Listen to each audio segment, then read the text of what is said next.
광주시가 군공항 이전 지역 지원 방안을 발표했는데 전라남도와 사전에 충분한 협의도 없었던 것으로 드러났습니다. 올여름 적조가 예년에 비해 한 달 가까이 빨라질 것으로 예상돼 전라남도가 대책 마련에 나섰습니다. 이웃이 키우던 개에게 물려 크게 다친 80대 어르신이 심각한 트라우마를 겪고 있습니다. 전남 지역 소득과 소비의 역외 유출이 증가 추세를 보이고 있습니다. 의료 인프라 조성과 쇼핑 유통 플랫폼 확대 등이 필요해 보입니다. 여러분 안녕하십니까? 목포 MBC 뉴스데스크입니다. 광주시는 광주 군공항이 이전될 지역에 1조 원의 지원금을 주겠다며 유치 지역 지원 방안을 발표했었는데요. 불과 한 달 전 군공항 이전 지역에 대한 지원 사업을 전라남도와 함께 발표하기로 했던 합의를 광주시가 깼습니다. 김진선 기자입니다. 지난달 광주 군공항 이전 문제를 놓고 만났던 강기정 광주시장과 김영록 전남지사. 민간공항 문제는 별도로 논의하겠다는 내용을 포함해 3가지 합의 사항을 냈습니다. 이전 지역에 대한 지원 사업을 확정해 함께 발표하겠다는 등 양 시도의 협력을 강조했습니다. 광주시와 전라남도는 현장의 의견을 청취하여 이전 지역에 대한 지원 사업을 확정해서 함께 발표한다. 지역발전 대책 등을 합의하여 유치 대상 예상 지역에 설명회 및 공청회 등을 함께 적극 추진한다. 그런데 한 달 반 만에 광주시는 독자적으로 군공항 이전 지역 지원 방안을 발표했습니다. 이전 지역에 1조 원을 지원하고 광주시 공공기관을 이전하겠다는 등의 지원 방안이 포함됐는데 정작 전라남도와 사전에 충분한 협의는 없었습니다. 지난 2018년 광주 민간공항을 무안국제공항으로 통합하겠다는 공식 협약도 뒤집었던 광주시. 이전 지역에 대한 지원 사업을 전라남도와 함께 논의해 발표하겠다는 합의를 무시한 채 일방적인 행보를 또 이어간 겁니다. 전라남도와 광주시가 합의하여 발표하기에는 좀 몇 가지 문제는 조금 이렇게 차이가 있을 것 같아서. 강 시장은 유치 의향서가 제출된 이후 필요하면 민간공항 문제도 논의하겠다며 민간공항 이전에 대한 답도 피했습니다. 이번 광주시의 발표에 대해 전라남도는 강하게 반발하고 있습니다. 광주 민간공항 국내선이 이전을 해야 비로소 완전한 무안국제공항 활성화가 이루어지기 때문에 이 부분에 대한 언급이 누락된 것은 심히 유감이라고 생각합니다. 광주 전남 상생을 강조하면서도 전라남도와 지난 약속을 잇따라 파기해온 광주시. 사전 논의도 없었던 데다 광주시가 밝힌 지원 사업비 산출 근거마저 적절치 않다는 전라남도. 광주 군공항 이전 문제에 대한 두 광역자치단체의 엇박자는 계속되고 있습니다. MBC 뉴스 김진선입니다. 올여름 적조가 빨라질 것으로 예상돼 전라남도가 대책 마련에 나섰습니다. 전라남도는 올해 바다 수온이 평년보다 1도 이상 높고 강수량이 많아 적조주의보가 지난해보다 한 달 빨리 관측될 것으로 전망됨에 따라 방제 장비 구축과 예찰 시설 확충 등 적조 피해 예방을 위한 대책을 마련했습니다. 또 오는 7월 12일 완도 양식장 밀집 해역에서 2023년 적조 방제 모의 훈련을 실시할 예정입니다. 장마가 소강 상태에 들어가는 가운데 일선시군이 재위험시설에 대한 현장 점검을 강화하고 있습니다. 박홍률 목포시장은 재난 취약 지역 등 피해 우려 지역을 현장 점검하고 지속적인 예찰 활동과 신속한 대응을 지시했습니다. 전남 지역 일선시군들도 재취약시설 예찰 활동을 강화하고 있으며 신속한 상황 전파를 위한 재난 예보 경보 시스템을 가동해 자연재해 발생에 대비하고 있습니다. 지난 3월 진도에서 80대 노인이 이웃이 키우던 개에 물려 크게 다쳤는데요. 수개월이 지났지만 피해자는 집 밖으로 나가는 것을 두려워하는 등 심각한 트라우마를 겪고 있습니다. 서희령 기자입니다. 전남 진도에서 80대 할머니가 개에 물린 것은 지난 3월. 동네를 산책하던 중 갑자기 달려든 개에게 팔 등을 물렸습니다. 대학병원에서 긴급 수술을 받아 다행히 생명은 건졌지만 3개월 동안 병원에 입원해야 했습니다. 피해자는 최근 집에 돌아왔지만 사고가 난 그날이 아직도 생생하게 떠올라 집 밖으로 나가기가 두렵습니다. 생각하면 그냥 개가 꼭 여기서 물고 막 흔든 것만 같아. 곱게 치네. 그렇게 내가 아주 또 개도 안 보려고 그 개 있는 집은 가도 안 하고. 당시 할머니를 물었던 개의 공격성을 본 주민들도 트라우마가 생겼습니다. 안 타고 왔으면 나도 모르겠어. 나를 몰라오겠고 그래 갔더라고. 한 달 동안 그거 눈에가 선해갖고 잠을 잘 못. 사고견은 주인의 소유권 포기로 이곳 군 유기동물 보호소에서 임시 관찰이 진행됐었습니다. 피해자 가족들은 지속적으로 안락사를 요구했지만 결국 진도군은 동물보호법을 이유로 5월 초쯤 동물보호단체의 사고견을 인계했습니다. 개물림 사고 엄청 많잖아요. 거기서 안락사 시켰다는데 지자체 거의 없습니다. 다 보호단체에서 다 인계해갔지. 뒤늦게 이 같은 사실을 알게 된 피해자 가족들. 특히 최근 사고견이 민간 동물보호단체가 운영 중인 보호소에서 여전히 공격성을 보이는 모습이 방송됐다는 것을 알게 돼 더욱 분통을 터뜨리고 있습니다. 저 개가 그 개인가 보다 하고 연락을 취해준 거예요. 퇴원하셔서 최근에 시골집으로 들어가셨어요. 그 끔찍한 기억 때문에 막 부들부들 떠시더라고요. 개물림 사고가 발생한 지 석 달. 피해자와 피해자 가족들은 여전히 심각한 트라우마에 시달리고 있습니다. MBC 뉴스 서희령입니다. 석유화학 업계가 극심한 불황을 겪고 있습니다.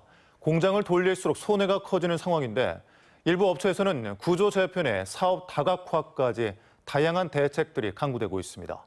김주희 기자입니다. 여수시 중동 여수산단 내 LG화학 NCC 2공장입니다. NCC는 석유화학 제품을 만드는 데 기초가 되는 원료 제품입니다. 이 NCC 2공장은 올해 들어 매출 부진에 따른 극심한 불황 상황에 놓이면서 지난달 정기 대보수를 마치고도 재가동을 미루고 있습니다. 올해 말까지 가동을 중단하기로 한 건데 재가동 시점에 대해서도 아직 구체적으로 결정된 바 없는 상태입니다. LG화학 측은 현재 NCC 2공장 직원들을 다른 공장으로 전환 배치하는 등 재편을 준비 중인 것으로 알려지고 있습니다. 여수산단 내 다른 업체들도 사정은 비슷합니다. 지난 1999년 하나와 대림이 합병해 출범했던 여천 NCC는 현재 분할 논의가 진행되고 있는 것으로 알려지고 있습니다. 지난 23일을 기준으로 석유화학의 대표 수익성 지표인 톤당 에틸렌 마진은 $215. 에틸렌 마진은 에틸렌에서 나프타를 뺀 가격으로 보통 톤당 $300를 손익분기점으로 보는데 $85나 낮은 겁니다. 현재와 같은 상황에서는 공장을 가동할수록 손해가 커지는 셈입니다. 여수산단 유화업계의 실적 부진은 근본적으로 글로벌 제조 경기 침체가 원인이 돼 석유화학 제품의 공급량에 비해 수요량이 크게 적기 때문입니다.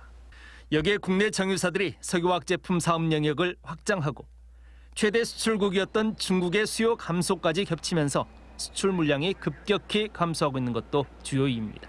원재료 가격은 하향 평준화로 좀 안정화되고 있다고 말씀드릴 수가 있는데요. 그렇기 때문에 문제는 이 글로벌 마켓에서의 석유화학 제품 수요가 생각보다 개선이 안 되고 있는 측면이 지금 여수 산단에 있는 기업들의 큰 고민이라고 할 수 있겠습니다. 불황이 장기화되면서 여수산단 기업들은 자구책 마련에 바빠졌습니다.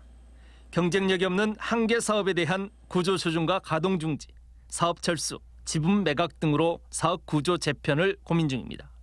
이와 함께 2차 전지, 친환경 신사업의 집중 육성 등을 통한 사업 다각화도 추진 중입니다. 자구 노력하기에는 굉장히 좀 어려운 부분이 있다. 그러나 지금 글로벌 스탠다드와 관련해서 이러한 CCUS라든가 이 수소경제라든가 이러한 아이템에 대해서 아주 재빠르게 좀 준비하고 도입하고 또 그것을 적용함으로 해서 우리 석유화학 산업의 경쟁력은 장기적으로는 갖출 수 있다. 코로나19 경기 침체와 좁아진 수출길로 석유화학업계에 불어닥친 불황이 얼마나 길어질지 지역 경제계의 시름이 깊어지고 있습니다. MBC 뉴스 김주입니다. 특정 지역에서 돈을 벌지만 정작 돈은 다른 지역에서 쓰는 것을 역외 유출이라고 하는데요. 전남 지역 소득과 소비의 역외 유출이 계속해서 늘어나고 있습니다. 허연주 앵커입니다. 2022년 전남 지역 총 생산액은 87.7조 원. 이 가운데 다른 지역으로 빠져나간 소득 유출은 18.9조 원에 달하는 것으로 추정됩니다. 전국 광역 지자체 가운데 충남에 이어서 두 번째로 높습니다. 공장은 전남에 있지만 타 지역에 본사가 위치함으로써 그런 기업 소득이 유출되는 부분이 있고요. 근로소득 유출 같은 경우에는 전남 지역에서 일을 하시지만 광주와 같은 타 시도에 거주하시면서 근로소득이 유출되고 있는 상황입니다. 소비 여계 유출도 2022년 기준 5.3조 원으로 2018년 이후 계속 증가하고 있습니다. 업종별로 보면 유통업의 비중이 가장 높았고 의료기관, 요식업, 연료 판매업 등의 순으로 높았습니다.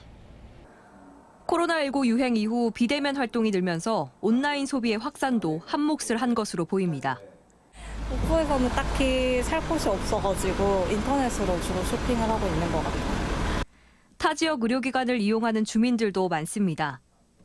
저 목포에서 병원은 다 좋다는 데는 다 갔는데 더 더디더라고요.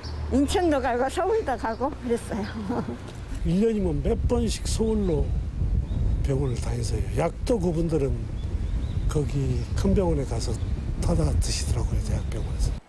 이 같은 역외 소비는 서울 48%, 경기도 15% 등 수도권에 몰렸습니다.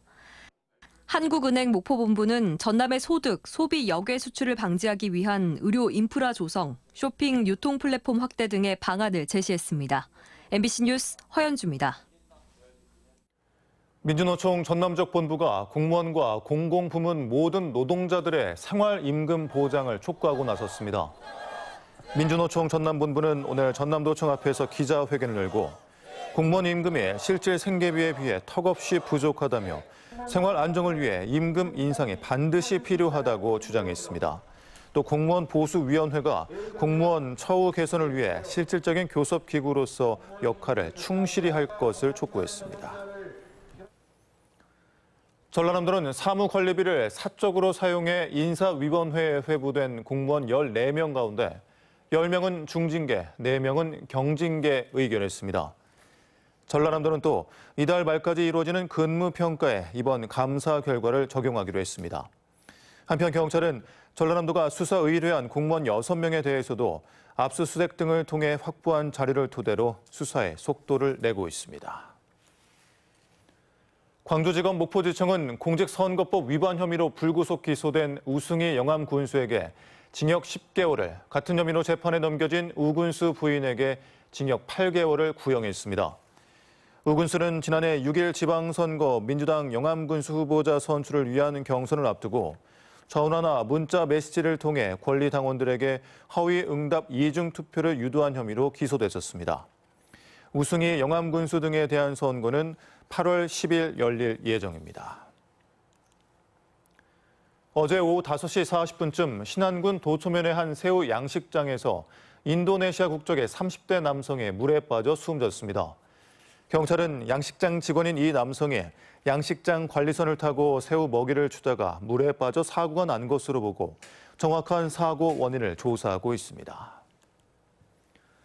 전라남도 교육청이 직장 내 괴롭힘과 갑질을 예방하고 피해자를 돕기 위해 전문 심리 상담사를 위촉해 상담센터를 운영합니다. 전문 심리 상담사 4명은 순천과 목포, 무안 등 각각의 상담소에서 직장 내에서 발생되는 문제 등을 사전 진단하고 피해자 회복을 위해 도움을 주는 역할을 담당하게 됩니다. 전남 카누팀이 제22회 8호배 전국 카누 경기 대회에서 금메달 7개, 은메달 3개, 동메달 4개를 획득했습니다.